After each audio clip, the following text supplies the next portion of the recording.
Hello class, welcome back बच्चों। तो फिर बच्चों स्टार्ट करते हैं। आज एक नया चैप्टर शुरू कर रहे हैं। लास्ट चैप्टर हमने कैश फ्लो कल खत्म कर लिया था। वो लास्ट टॉपिक हमने उसमें पढ़ा था पेटी कैश फ्लो। उम्मीद कर रहे हैं 3 इलस्ट्रेशन थे, तीनों हो जाने चाहिए थे, एक जैसे थे। ठीक है जी, बाकी मैंने बैच में लेक्चर ऐसा दे दिया था जिसकी वजह से आपको समझ आ जाना चाहिए था। वो आज एक नया चैप्टर शुरू कर रहा हूँ, स्पेशल पर्पज सब्सिडरी बुक। इसके बाद मेरे पास प्रैक्टिकल चैप्टर सिर्फ एक है, इस पर लगेंगे 4 लेक्चर। आज, कल, परसों, फिर 3 छुट्टियां हैं। उसके बाद मंडे को एक लेक्चर और लगेगा। ये चैप्टर खत्म 15 जुलाई को। और उसके बाद बेटा बैंक रिकॉन्सिलिएशन स्टेटमेंट 6-7 लेक्चर, एक हफ्ता और मान लो, वो भी खत्म। 22 तारीख को जुलाई की सिलेबस खत्म हो जाएगा।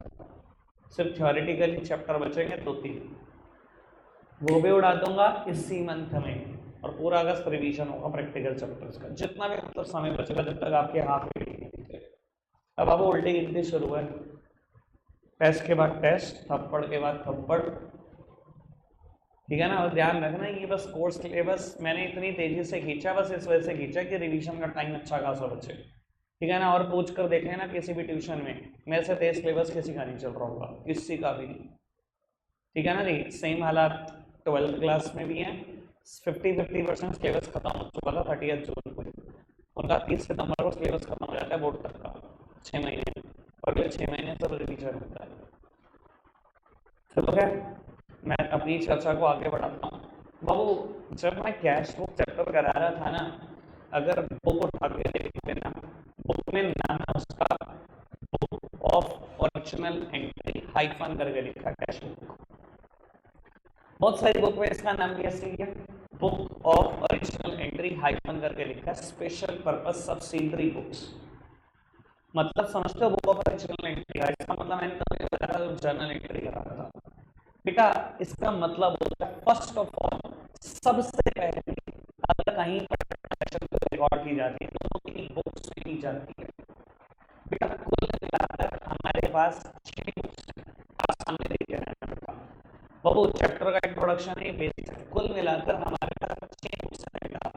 कैश बुक जिसकी चर्चा हमने लास्ट में करी है, बुक ऑफ ओरिजिनल एंट्री, सबसे पहले ट्रांजैक्शन यहाँ रिकॉर्ड होती है। अच्छा जी। और इसके साथ साथ 5 बुक और ओरिजिनल एंट्री है जिसमें ट्रांजैक्शन रिकॉर्ड होती है। Purchase book, sales book, purchase return book, purchase return book, then sales return book, and last one is journal proper. journal proper ये होता है, आप सामने देखो, मैं क्लैरिफाई करता हूँ बेटा। ये 6 की 6 बुक ऑफ ओरिजिनल एंट्री है। सबसे पहले बेटा इन्हीं ही ट्रांजैक्शन पोस्ट की जाती है। बाबू, जब हमने जर्नल एंट्री देखने सब कुछ सिखाया, जर्नल प्रॉपर शॉर्ट नहीं बेटा, जर्नल एंट्री से ही मतलब है। बाबू, जब आपने जर्नल एंट्री करी, मैंने सब कुछ बताया जर्नल एंट्री में कैसे क्या चीज कैसे रिकॉर्ड करते हैं, और बहुत टाइम लगाया, आपके सामने ही है, सब कुछ पता ही है आपको बाबू। लेकिन है ना, रियल लाइफ जो कंपनियां बुक्स बनाती है ना, वो जर्नल एंट्री में बहुत ही कम ट्रांजैक्शन रिकॉर्ड करती है। जर्नल एंट्री में वही ट्रांजैक्शन रिकॉर्ड होती है बेटा जो इन 5 बुक्स में कहीं नहीं जाती। जो इन 5 बुक्स में कहीं नहीं जाएगा वो जाएगा जर्नल एंट्री में, ध्यान रखना। अब वो कैश बुक में कौन कौन सी ट्रांजैक्शन जाती हैं? कैश और बैंक से रिलेटेड सारी ट्रांजैक्शन, अगर मैं डबल कॉलम कैश बुक की बात करूं तो। और अगर आपको याद हो तो मैंने भी बताया था, it is a perfect substitute of journal entry as well as lecture. बाबू, परचेज बुक में क्या रिकॉर्ड करेंगे, प्लीज आप सामने देखते रहना। परचेज बुक में क्या रिकॉर्ड करेंगे? अब मुद्दा ये उठता है बाबू, परचेज बुक में जैसे कि नाम सजेस्ट करता है परचेज रिकॉर्ड करेंगे, बट बेटा परचेज ऑफ एसेट्स की बात नहीं कर रहा मैं आपसे बेटा, मैं बात कर रहा हूं परचेज ऑफ गुड्स की। सिर्फ और सिर्फ गुड्स की परचेजेस रिकॉर्ड करूंगा, सिर्फ और सिर्फ गुड्स की परचेजेस, कोई एसेट्स की बात नहीं कर रहा हूं मैं। साथ ही साथ प्यारे बच्चों, मैं अगर और क्लेरिफाई करना हो तो ये भी बता देता हूं, credit purchase of goods only, why not cash? अच्छा, अगर मैंने कैश गुड्स खरीदा, मैंने एंट्री क्या की होगी? Purchase to cash. बाबू वो तो एंट्री आपको नहीं लगता कैश बुक में ऑलरेडी चली जाएगी? बाबू अगर मैंने गुड्स कैश खरीदे हैं वो तो कैश बुक में ही चले जाएंगे, फिर उसके लिए मुझे परचेज बुक की क्या जरूरत? सर उसके लिए परचेज बुक की जरूरत नहीं है। परचेज बुक में क्या जाता है बेटा? सिर्फ क्रेडिट परचेज, और वो भी सिर्फ गुड्स की, एसेट्स की नहीं। कोई दिक्कत, कोई परेशानी तो नहीं? समझ आ रही है बात? बाबू सेल्स बुक में क्या जाता है बेटा? सेल्स बुक में जाती है सिर्फ सेल्स, अगेन सेम बात बाबू, एसेट्स की नहीं, सिर्फ और सिर्फ गुड्स की। और अगर बहुत क्लेरिफाई करना हो तो बेटा क्रेडिट सेल ऑफ गुड्स, क्योंकि कैश सेल्स करूंगा, कैश टू सेल एंट्री करूंगा या बैंक टू सेल एंट्री करूंगा, वो तो कैश बुक में ऑलरेडी चली जाएगी, उसके लिए दूसरी बुक की तो जरूरत ही नहीं है मुझे। समझ में आ रही है बात? और अगर मैंने कैश परचेज किया था और परचेज रिटर्न कर दिया तो बाबू तब भी एंट्री ये होगी परचेज रिटर्न टू कैश, वो भी कैश बुक में रिकॉर्ड हो जाएगी।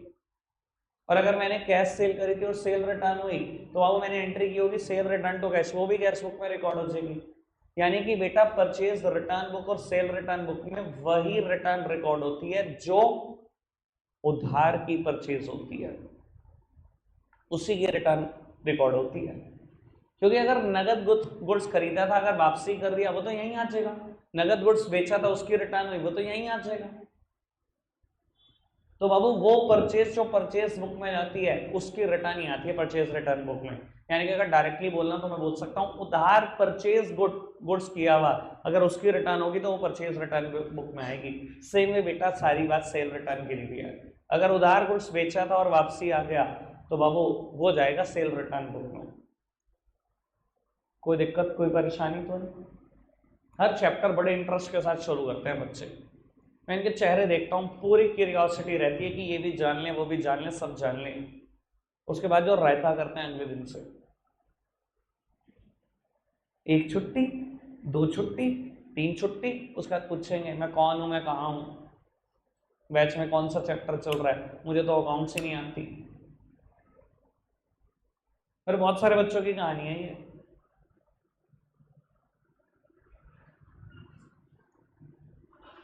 बाबू बात करता हूं अब मैं लास्ट बुक की, जर्नल प्रॉपर की।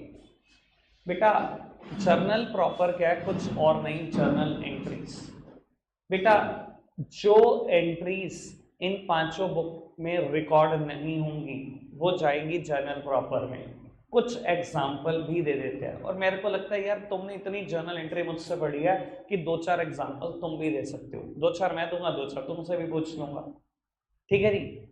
अच्छा एक बात बताओ, अगर मैं एसेट्स नगद खरीदूं, कोई भी assets, let suppose machinery, entry क्या करूंगा? Machinery to cash. बाबू वो तो यहां चली जाएगी, मशीनरी टू कैश तो वो तो यहां पहुंच जाएगी, कैश आ गया तो कैश बुक में चली जाएगी। और अगर मैं उधार खरीदूं तो एंट्री होगी मशीनरी डेबिट टू क्रेडिटर्स, ये ट्रांजेक्शन कहां जाएगी? ये तो यहां भी नहीं जा सकती, क्योंकि परचेज बुक में तो सिर्फ गुड्स की परचेज रिकॉर्ड होती है ना, वो भी उधार, ये तो एसेट्स है। सर अगर एसेट्स उधार पर परचेज करी तो वो जर्नल प्रॉपर में ही रिकॉर्ड होगी, उसके पास कोई बुक नहीं है और रिकॉर्ड करने के लिए। क्या ये बात समझ में आ रही है आपको? क्या इस बात में कोई दिक्कत, कोई परेशानी तो नहीं? पक्का से क्लियर हो गई आपको बात? बाबू एक और बात अगर मैं करना चाहूं, चलो एक आध एग्जाम्पल तो आपसे भी पूछ सकते हो, कोई बताना चाहता है कोई एग्जाम्पल जो इन पांचों बुक्स में नहीं जाएगा, जर्नल प्रॉपर में जाएगा?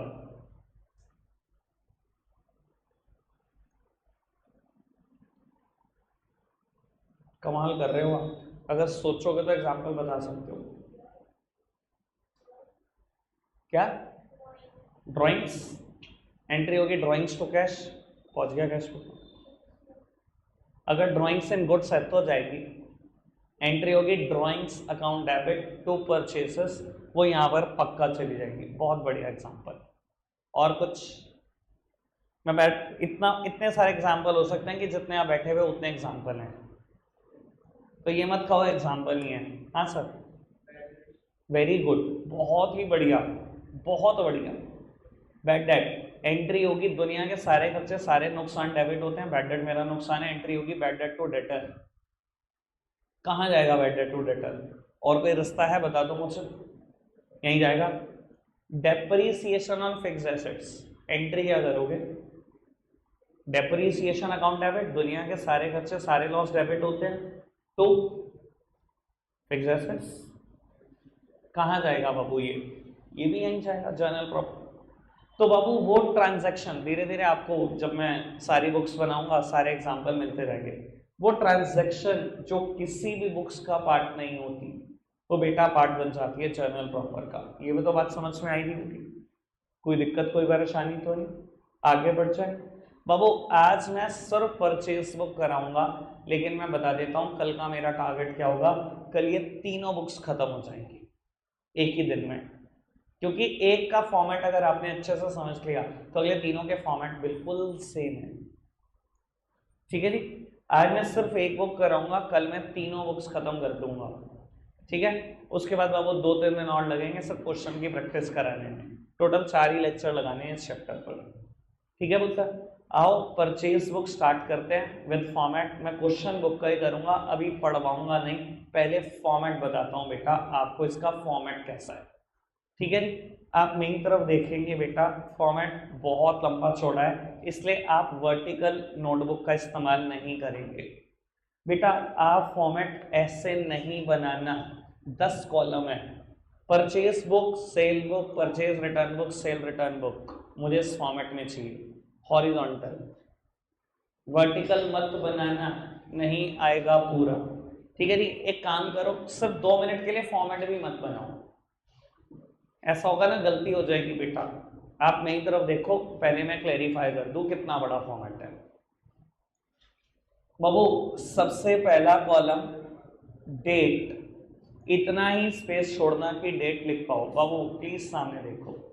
Second column is of particulars Babu, particulars का कॉलम ठीक ठाक बड़ा बनाना, इसकी जरूरत पड़ सकती है बाबू। उसके बाद third column is of invoice number. Invoice क्या होता है बेटा? बिल, जिस बिल से सामान खरीद कर ला रहे हो।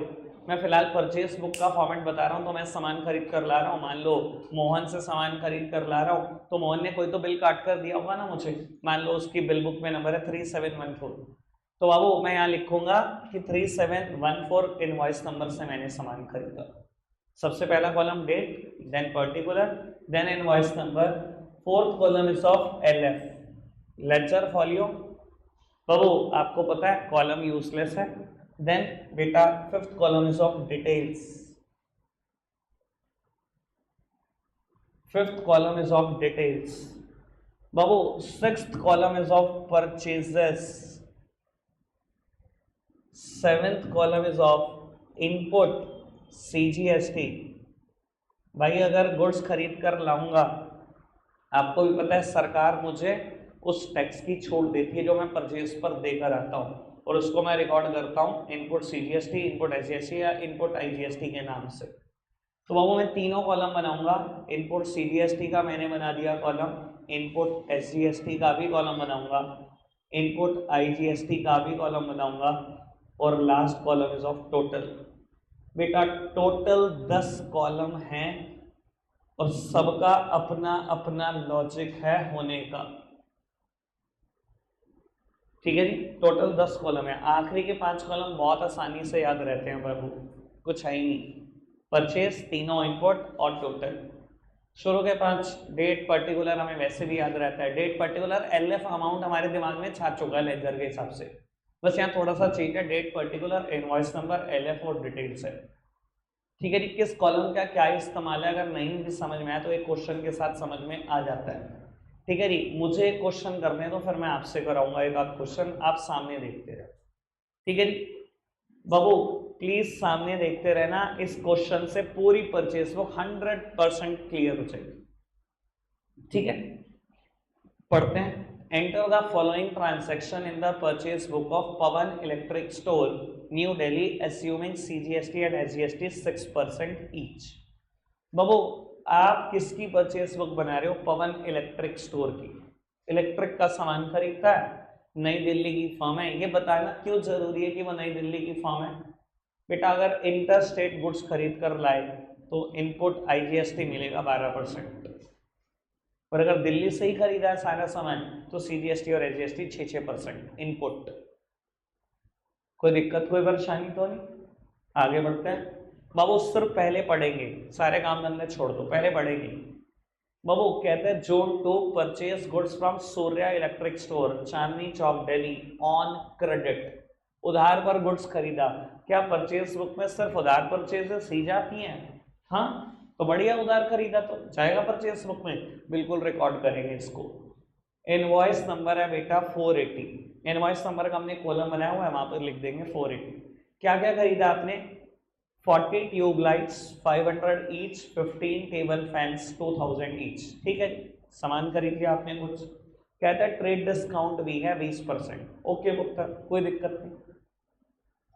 आगे बढ़ते बाबू। क्योंकि सूर्या इलेक्ट्रिक स्टोर चांदनी चौक दिल्ली की फर्म है, इसलिए सीजीएसटी और एसजीएसटी लगा होगा इस परचेज पर 6%। आगे बढ़ते हैं। जिसको जीएसटी याद है उसको सब कुछ याद आ रहा होगा, बाकी में कुछ कह नहीं सकता। आगे बढ़ते हैं बेटा। 10th of June bought goods from new light traders cannot place new Delhi on credit. Again बेटा कैनॉट प्लेस की एक फॉर्म है जिससे मैंने उधार पर गुड्स खरीदा। इनवॉइस नंबर भी ये मैंने 10 ceiling fans 3000 each, 20 electric iron at 500 each, trade discount भी है 10%। बाबू अगर मैं डिस्काउंट की बात करूं तो सबसे पहले हम ट्रेड डिस्काउंट माइनस करते हैं, then cash discount, then GST charge करते हैं। ये सीक्वेंस है। आगे बढ़ो। 20th of June purchase goods from Ravindra electric company Patel Nagar new Delhi on credit. Again उधार पर गुड्स खरीदा है। 100 डजन बल्ब 600 पर dozen, 20 water heaters 1000 each, less trade discount 25%। ठीक है, कोई दिक्कत नहीं। और आगे बढ़ाओ बात को बाबू। अब यहाँ है ना बड़े काम की बात है, इसमें फंस मत जाना। 22 June bought from Sunny lamp Lajpat Nagar new Delhi for cash. बाबू नगद गुड्स खरीदा है। जैसे ही इसने कहा नगद खरीदा है, आगे कुछ भी मत पढ़ना। परचेस बुक में जाएगा ये? नहीं जाएगा। परचेस बुक में क्या जाता है? सिर्फ उधार परचेसेस। आकाश भाई एक सेकंड बाबू, ये कैश परचेसेस है, ये बेटा कैश बुक में ही रिकॉर्ड हो जाएगी। परचेस बुक तक तो इसकी नौबत ही नहीं आएगी। ठीक है ना जी? आगे बढ़ो। कहता है bought from fashion furniture company Chitragupta road new Delhi on credit invoice number blah blah blah. पहली बात तो मैंने अगर फर्म नेम ढंग से पढ़ा है तो मुझे बिल्कुल क्लियर हो जानी चाहिए बात। बेटा मेरा बिजनेस इलेक्ट्रिक्स का है, इलेक्ट्रिक गुड्स। मेरी बात नहीं पहुंचती फर्नीचर तक। फर्नीचर मेरे लिए एक एसेट है। फर्म नेम से भी मुझे क्लियर था फर्नीचर खरीदा, और डिटेलिंग से तो और क्लियर हो गया कि 12 चेयर 2 टेबल खरीदी आपने। बिल्कुल नहीं रिकॉर्ड होना है। और मैं कहता हूँ इसने क्वेश्चन की पूरी हवा निकाल रखी है, जो जो चीजें रिकॉर्ड नहीं करी उसको हाईलाइट कर रखा है, फॉर कैश को भी और 12 चेयर 2 टेबल्स को भी। मैं तो कह रहा हूँ अपने स्कूल से भी कल रिक्वेस्ट कराना, जो जो चीजें रिकॉर्ड नहीं करनी परचेज बुक में वो हाईलाइट करके देंगे, ऐसे ही जैसे बुक देती है। कह रहे हाँ कर देंगे रिक्वेस्ट। हाँ उन्होंने दे दी थी, तुमने रिक्वेस्ट कर दिया, उन्होंने दे दी थी। बाबू शुरू की 3 बातें परचेज बुक में रिकॉर्ड होंगी और आखिरी 2 बातें रिकॉर्ड नहीं होंगी। ये बात आपने अच्छे से देख ली होगी। ठीक है जी? अब रिकॉर्ड कैसे कैसे होंगी, शुरू की 3 बातें वो स्टार्ट कर रहे हैं। ठीक है जी बाबू। Surya electric company Surya electric store Chandni Chowk Delhi से आपने सामान खरीदा। आप सामने देखना बाबू, डेट कॉलम में सबसे पहले लिखेंगे डेट, जून 2 को खरीदा। उसके बाद पर्टिकुलर में बहुत बड़ा बड़ा बेटा उस फर्म का नाम लिखो जिससे आपने सामान खरीदा है। Surya electric store, Surya electric store. मैं चांदनी चौक वर्ड नहीं लिख रहा हूं, सीधा दिल्ली लिख रहा हूं। ठीक है, आपने देखा मैंने क्या किया, फर्म नेम लिखा, अंडरलाइन कर दिया। जो जो सामान खरीदा है सब कुछ लिखो बिल्कुल तरीके से इसके हेड के ही अंडर। बाबू क्या क्या सामान खरीदा है इससे? 40 ट्यूबलाइट 500 ईच और 15 टेबल फैन 2000 ईच। बाबू 40 ट्यूबलाइट खरीदी हैं, 40 tube lights at the rate 500 each. यानी कि बेटा डिटेल में आप बताओ कि ये अमाउंट कितनी बैठती है। 20,000 का तो खाली ट्यूबलाइट खरीदी। फिर बाबू आपने टेबल फैन खरीदे हैं 15 table fan 2000 each. 15 table fans 2000 each मतलब 30,000 रुपीज के। बाबू ये सामान आपने एक पर्टिकुलर इनवॉइस नंबर से खरीदा था शायद 480। बाबू ये इनवॉइस नंबर था 480 और क्वेश्चन कहता है डिस्काउंट भी मिली है आपको, trade discount at the rate 20%। ये देखो ट्रेड डिस्काउंट में मिली है 20%। बाबू डिटेल्स का मैंने टोटल करा, ये कितना आया 50,000। सबसे पहले ट्रेड डिस्काउंट माइनस हो गया, जीएसटी लगेगा। पहले ट्रेड डिस्काउंट माइनस होती है, फिर कैश डिस्काउंट माइनस होती है, फिर जीएसटी चार्ज करते हैं। माइनस कर दिया बेटा ट्रेड डिस्काउंट 20%। बाबू इसका 20% कैलकुलेट करोगे इट इज 10,000। मेरे पास कितना बच गया बेटा, मेरी परचेजेस 40,000। जीएसटी चार्ज कर दो। सीजीएसटी और एसजीएसटी चार्ज करेंगे। समझदार समझ गए कि क्यों क्यों? क्योंकि बेटा नई दिल्ली का ही आप हो, नई दिल्ली का ही सूर्य इलेक्ट्रिक स्टोर भी है, सेम स्टेट है, इंट्रा स्टेट है, सीजीएसटी और एसजीएसटी ही लगेगा। 6% बाबू 6% निकाल लिया आपने 40,000 का, यानी कि बेटा आपकी परचेसेस सूर्य इलेक्ट्रिक स्टोर से 44,800 की। आपको ये दिखाई दे रहा है मैं सारी की सारी कैलकुलेशन डिटेल कॉलम में कर रहा हूं। अब जहां जहां जो चीज जानी चाहिए वो पोस्ट कर दो। बाबू कोई चीज परचेस में जाएगी, कुछ यहाँ जाएगी, कुछ यहाँ जाएगी, कुछ यहाँ भी जा सकती है। और टोटल बाबू मेरी एक्चुअल परचेजेस कितने की थी 40,000।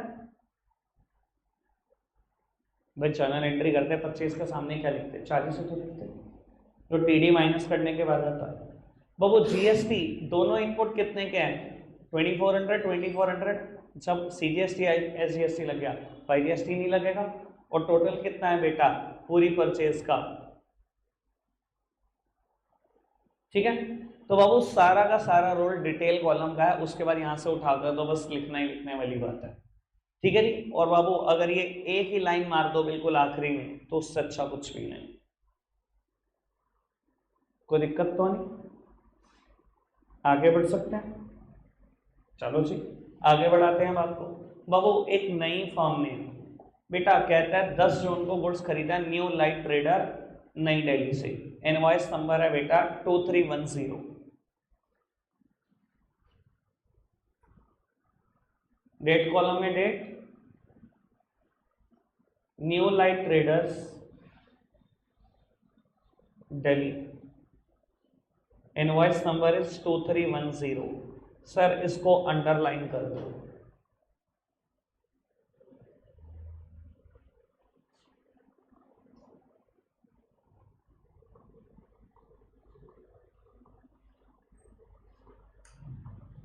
चलो बढ़ो आगे। बाबू कहता है 10 सीलिंग फैन खरीदे 3,000 रुपए का एक है। 10 सीलिंग फैंस 3,000 का एक है।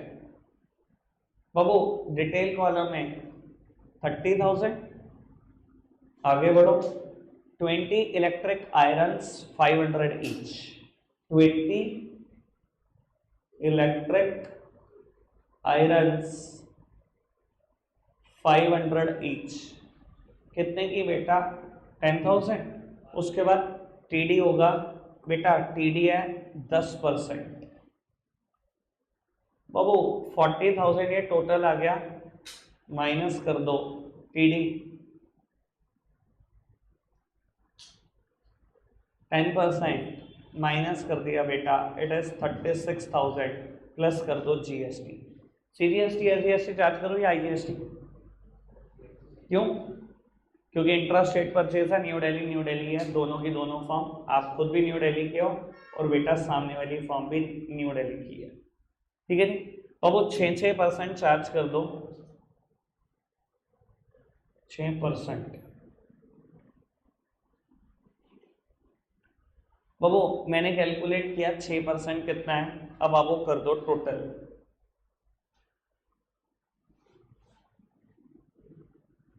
ठीक है बाबू, परचेस कॉलम में purchase, input CGST, input SGST, input IGST blend, और बाबू टोटल पूरी परचेस का। कोई दिक्कत, कोई परेशानी? सिंपल है बात, कुछ है ही नहीं इसमें, मजाक है ये बिल्कुल। बाबू थर्ड ट्रांजैक्शन भी रिकॉर्ड करते हैं और मेरी तरफ से एक इलस्ट्रेशन का नाम एक आप यहां पर और करोगे।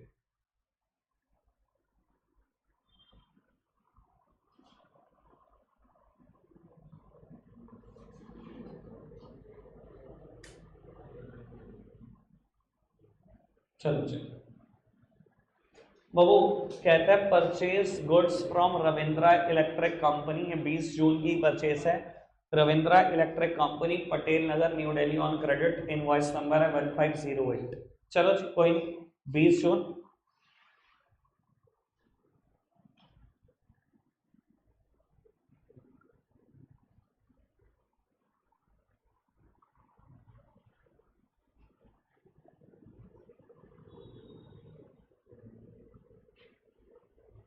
बाबू इनवॉइस नंबर 1508 से आपने सामान खरीदा, लिख दिया मैंने। ठीक है, फॉर्म नेम लिखकर हाईलाइट कर दो, उसके बाद डिटेलिंग करो क्या क्या खरीदा है। 100 डजन बल्ब, 600 पर डजन।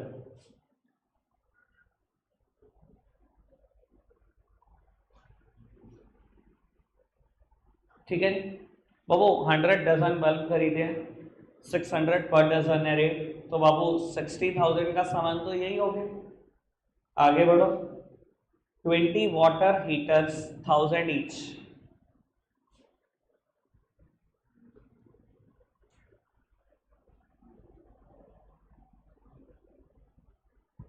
20,000 का सामान ये हो गया, टोटल इज 80,000। कुछ ना कुछ टीडी जरूर है बेटा। बाबू ट्रेड डिस्काउंट इज 25%, माइनस कर दो। Trade discount at the rate 25%, 20,000 रुपए की टीडी है, माइनस करा आपने 60,000 आया। बाबू जीएसटी चार्ज करो, सीजीएसटी और एसजीएसटी चार्ज होगा, लॉजिक आपको पता ही है क्यों। कितना कितना, 6% मतलब 3600 टोटल इज। और बेटा इसी टोटल कॉलम को एक्सटेंड कर देना, परचेज आपकी 60,000 की है, 3600 का बेटा इनपुट्स हैं, एससीएसटी कुछ है नहीं, और बेटा ये टोटल है 672000। बेटा इसके बाद आप ग्रैंड टोटल कर दोगे सारी की सारी चीज़ों का।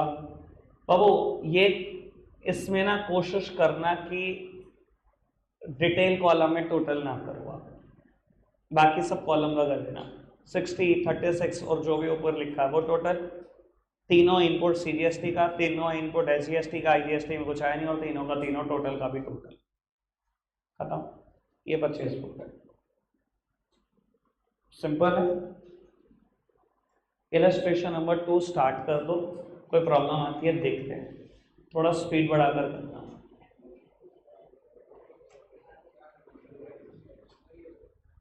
क्या एक काम करो, मैं ना एक बात बता देता हूँ आपको बाबू, ये वाला जो हम एक्सटेंड कर रहे थे ना, इसको इसको रोक दो यहीं तक, मत करो इसको एक्सटेंड, फिर ना यहाँ बड़ा अजीब लगेगा जब हम टोटल करेंगे। वो लगेगा कि पहले भी लाइन्स आए बहुत सारी, फिर एक लाइन खींच दी टोटल के लिए, तो ये लाइनें मत खींचना, डिटेल में ही बस लाइन खींचना टोटल की, बस इतना ही। ठीक है जी, यहाँ एक ही बार लाइन खींचना जब टोटल करोगे बस। ठीक है, चलो इलस्ट्रेशन नंबर 2 करो स्टार्ट। पहले क्वेश्चन ढंग से पढ़ना। आज के लिए इतना ही है प्यारे बच्चों, बाय बाय।